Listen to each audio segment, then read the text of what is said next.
마키아벨리라고 하는 그 서양 정치 이론가, 사상가는 분열된 이탈리아의 조그만 중간국 정도 되는 그 피렌체 공화국에서 그 외교 업무와 군사 업무를 담당했던 르네상스의 인문주의자이자 문필가입니다. 보통 마키아벨리 그러면 이렇게 얼굴이 나오는데요. 이 그림은 사실은 마키아벨리를 보고 그린 그림이 아닙니다.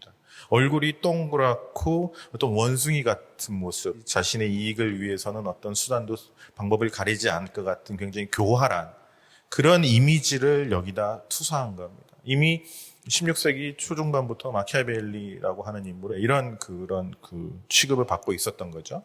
군주론에 대해서 간략히 말씀드리도록 하겠습니다. 그 마키아벨리가 메디치가가 그러니까 공화정에서 열심히 일하다가 메디치가가 복귀되면서 공화정에서 1512년에 쫓겨나고 로마에 있는 자기의 친구인 베토리라고 하는 친구에게 처음 쓴 편지에 이 자기가 군주론을 쓰고 있다라고 하는 언급이 나옵니다. 1513년 12월 10일 국가의 생성 유지 보존을 위한 글을 쓰고 있으니까 나를 조금 추천해주면 좋겠다.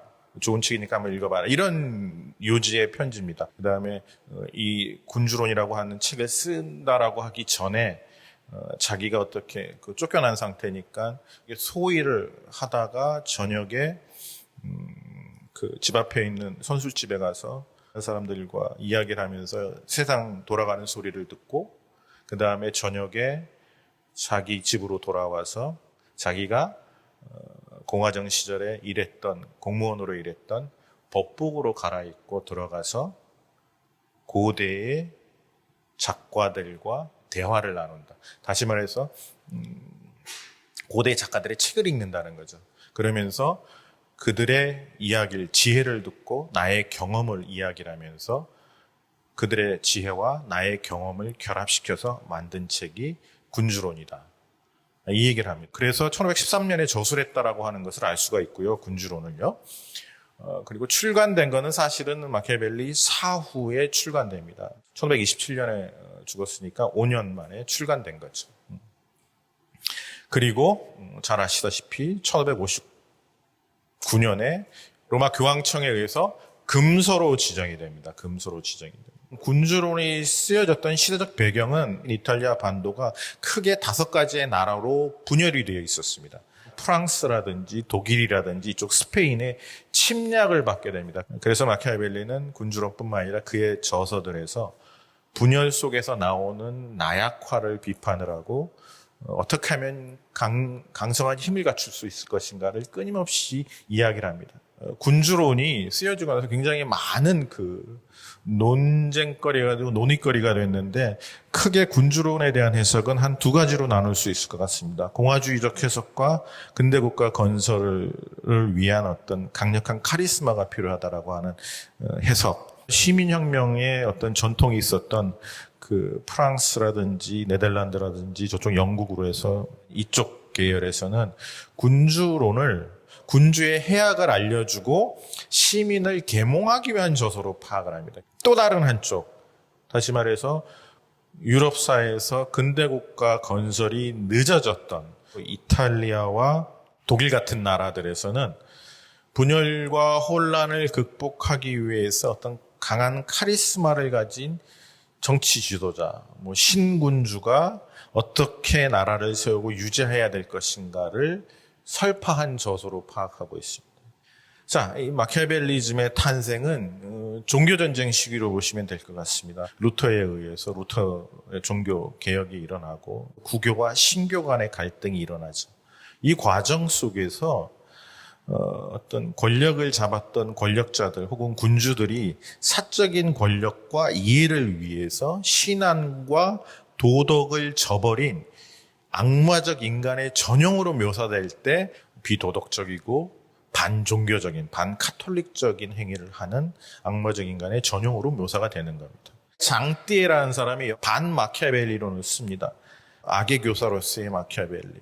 이런 논의들이 굉장히 확장되기 시작했던 거죠. 국가 이성론이라고 하는 부분은 그 독일의 역사학자인 마이네케에 의해서 집대성화됐는데요. 위기 속에서 국가의 유지 보존을 위해 필요에 따라 도덕과 종교 등을 넘어서는 비도덕적인 행위 등을 할 수 있는 모든 수단을 강구할 수 있다.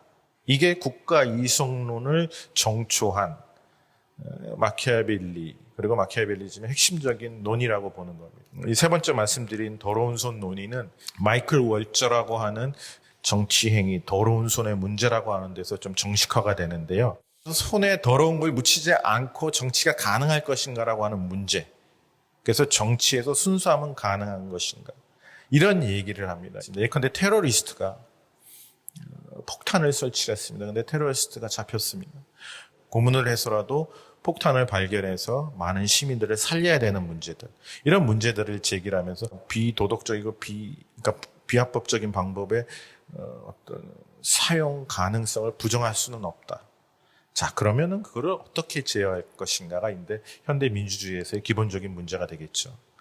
근데 여기 마이클 월저라고 하는 사람은 학자는 성공하면은 영웅이 되고 그 영웅이 되면은 끊임없이 칭송을 받기 때문에 더러운 손의 문제에 대한 어떤 제어를 해야 된다라고 하는 것을 제기하지 않았다고 비판을 합니다. 그러나 여전히 정치라고 하는 영역이 순수할 수만은 없다라고 하는 그 입장에는 동의를 하고 있는 것 같습니다.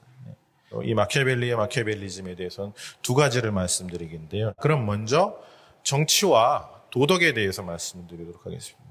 군주론이 1장부터 26장까지 되어 있고 15장이 그 중에서도 어떤 그 마키아벨리의 정치 현실주의적인 이야기를 단도직으로 표현한 굉장히 짧은 장입니다.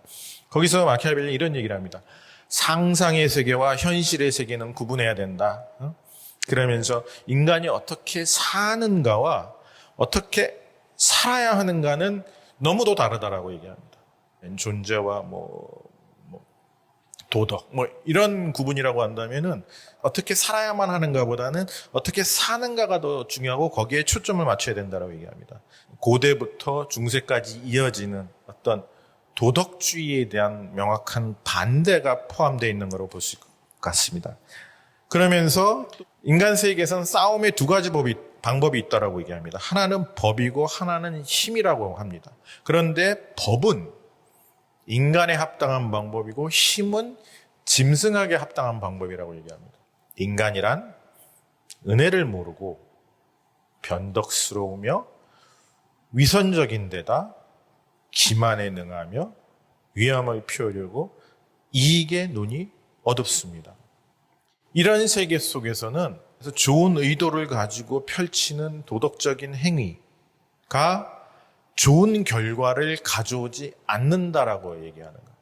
네, 마키아벨리 이런 얘기를 합니다. 관호함이 인색한 결과를 가져오고 인색함이 간호한 결과를 가져온다. 관호함은 베푸면 베풀수록 자원이 부족하게 되고 결과적으로는 나중에 국가나 공동체의 위기가 왔을 때 시민들이나 백성들이나 인민들의 자원을 뺏게 되는 그러한 결과를 가져오게 된다는 거예요. 반면에 인색함이라고 하는 흥청망청 쓰지 않고 모아두는 거죠. 위기가 왔을 때 모아둔 자원을 거기다가 투입할 수 있기 때문에 그 공동체 구성원들, 일반 시민들이나 백성들의, 인민들의 자원을 징발하거나 이럴 필요가 없게 되는. 그러니까 인색함이 결국 관호한 결과를 가져오게 된다. 이런 얘기를 합니다.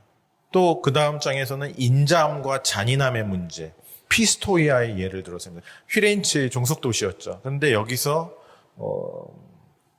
반란이 내분이 일어납니다. 초기에 인자한 정책을 씀으로써 나중에 더 많은 희생자가 나타난 잔인한 결과를 가지고 왔다. 그래서 잔인함이 인자한 결과를 가지고 올 수도 있다. 이 얘기를 하는 겁니다. 마키아벨리는 필요에 따라 선하지 않을 수 있는 법, 폭력과 속임수의 사용을 인정을 합니다. 특히 8장 이런 데 보면은 폭력 사용의 효율성에 대해서 얘기합니다.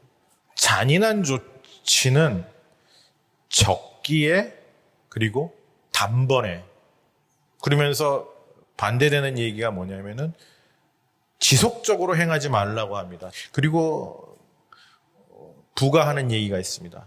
이후 지속적인 시혜를 통해 민심을 획득해야 된다라고 얘기합니다. 마키아벨리는 미움과 경멸은 피해야 된다고 얘기합니다. 그렇기 때문에 폭력 사용의 어떤 인정은 좋은 결과를 얻기 위한 한시적인 수단이라고 볼 수 있습니다. 자, 그리고 폭력은 대의가 있습니다. 대의. 그것이 바로 공동선입니다. 공동선. 그럼 공동선을 위해 일한 건 어떻게 파악할 수 있느냐? 로마서 논부가 이런 얘기를 합니다. 형제 살해든지 자기 동료를 살해했음에도 불구하고 로물루스가 권력을 자신에게 다 집중시켜가지고 자의적인 지배나 폭력을 사용했던 게 아니라 그 이후에 원로원을 창설해서 그들과 협의해서 정치를 이뤄나갔다라고 하는 겁니다. 마키아벨리즘적인 요소는 정치와 공동선의 우선성 속에서 중세에서 널리 퍼져 있었던 그런 관점이 아닌 정치적 효용의 관점에서 파악을 합니다. 거기서 고대 로마의 종교와 당시의 기독교를 비교를 합니다. 고대 로마의 종교는 정신의 위대함과 육체의 강인함 등 인간의 활동적인 측면을 최고선으로 강조했어요. 기독교는 그에 반해 겸손과 비천함, 그리고 인간사에 대한 경멸을 최고선으로 추구했다.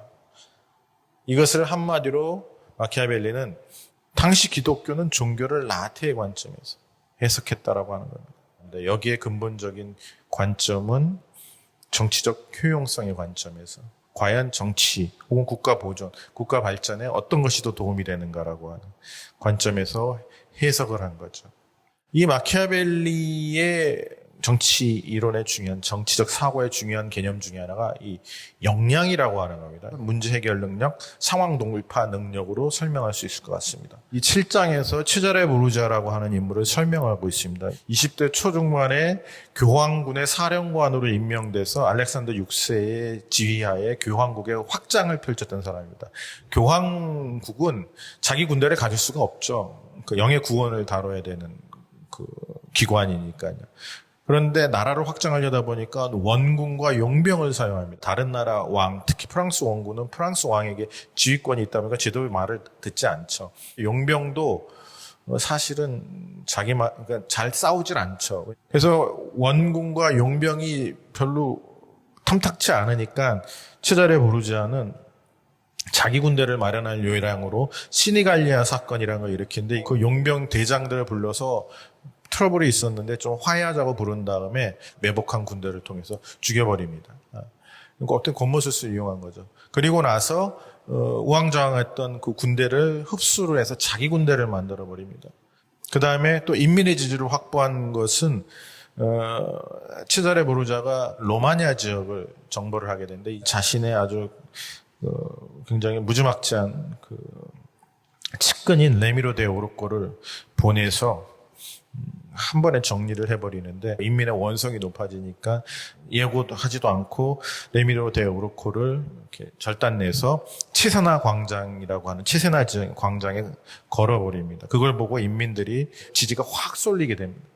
그런데 마키아벨리는 이 두 가지 자기 군대 확보와 인민의 지지를 국가 건설의 중요한 토대라고 해서 굉장히 인정을 합니다.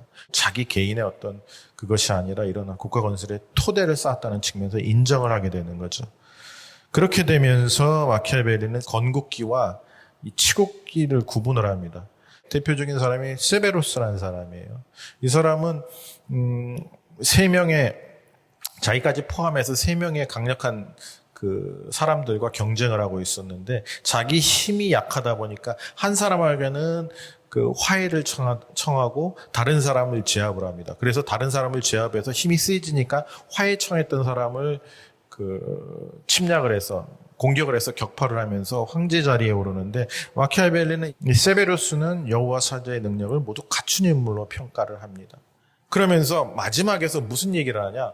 세력과 세력 간의 다툼기, 그다음에 구세력과 신세력 간의 다툼기, 여러 가지 혼란기 속에서는 세베로스의 방법을 모방해야 되겠지만 그렇지 않은 때는 현명한 방법, 현재 철인 황제의 방법, 영광스러운 조치를 취해야 된다고 얘기를 하고 있습니다. 자, 이렇게 볼 때 마키아벨리의 마키아벨리즘은 절제된 마키아벨리즘, 권력이 나라를 세우기 위해서는 집중될 필요는 있지만 그렇다고 해서 그것이 폭군으로 가면 안 된다라고 하는 이중성을 인식하고 이런 것들을 말한 것으로 저는 파악하고 있습니다. 마키아벨리가 또 재미있는 얘기를 합니다.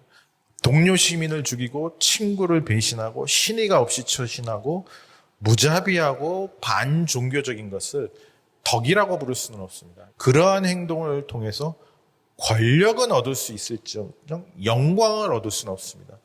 자신의 마키아벨리즘의 폭력적인 요소를 꿰뚫어 보았기 때문에 오히려 마키아벨리스트는 아니었다라고 말씀드리는 것이 마키아벨리의 마키아벨리즘을 표현하는 적당한 말이 아닐까요?